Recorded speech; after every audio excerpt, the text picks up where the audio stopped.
So maayong adlaw mga kadasig, uban nato karon, apat nato karon. Ay no nga daghay kaila ani tungod kay daghay po ni mga supporters nga nag-follow ani pero ato ka pong ipinaila sa iyo mga kadasig. Ma'am, maayong adlaw, maayong gabi do grabe ka lalom na nga kagabion karon pero salamat nga gitagaan ko nimo higayon para mahinabi jud ka. Pwede na to masayra ma'am imong complete name o kung sa ka nga number sa Mutya. Okay. Mayong gabi sir, no? Mayong gabi sa inyong tanan, sa mga viewers, sa mga supporters nga taga Nasipet or taga bisan asa sa lugar sa Agusan del Norte na. So I am Apple Maris Abok, Mutya number 2 for this coming Mutya na Nasipet 2024. Sa akong research, mamo sa akong research, ikaduha na nimo ning appeal nga pageant. So pwede na to masayran ma'am. Usa tong first nga appeal mga pageant o kumusta ang kadaugan nimo to?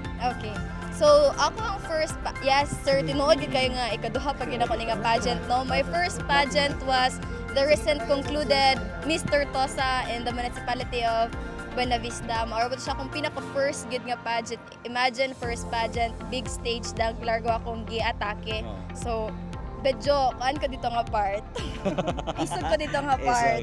Di kumusta man ma'am? Okay siya, though wala na top, pero of course the experience was a lesson learned yun, no?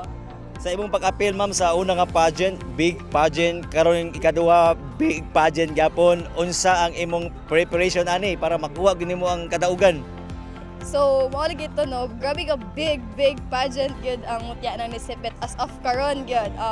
So, akong preparation, of course, we undergo yun nga mga rehearsals and practice, pasarelas, sa amuang production, sa presentation, like all out yun ang energy nga gihatag namo, the time, the value gyud nga amo ang gina-render gyud para sa practice or no kay of course dili ka gusto nga magpaputsi-putsi lang ka kay big stage ang imong giapilan. So the dedication, the passion, the hard work tanan na gyud sir, pawis pa di ay wala pay dugo.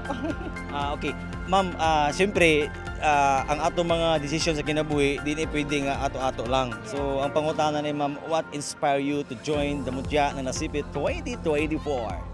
So the inspiration was really built good inside sa ako like before di gid ko ingon like kanang girly gid bitaw sir nga kiay mga makeup nga mga girls. So I was really not like that kind of person. So the inspiration was to step out of the comfort zone kay medyo boyish ko sana sir.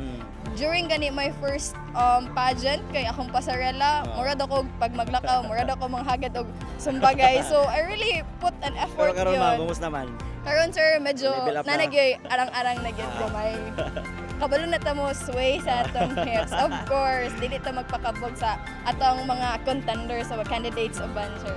Since ma'am nakaduol na ang coronation night, kumusta man? Niagi ba kakulba? Wala ba? Relax ra ba? Unsa imong gibati? Gibati na gid ta karon og kakulba sir og sakit ko sa lawas sir kay medyo ingani gid atong panahon karon. Pero though inganang mga nabati nato karon kakulba og ka-excited gyud ang naa sa ato sir no, like hapit na jud gawin na lang jud kaayo sir, tulo ka adlaw na lang jud. So mo to sir kulba, excited, of course happy, inana na siya tanan sir, struggle na, mixed emotions. Ma'am, doon na ba kayo i-invite ng mga supporters nimo, mga followers para mulantaw yun sa maong coronation night? Hello to all the people no nga very excited po to see the guests, of course, to perform nga guest nato. Of course, I am inviting you as the official candidate to please watch the coronation night on September 28, 2024 here at the Nases grounds in the municipality of Nasipet, and then at 7 p.m. So see you there everyone.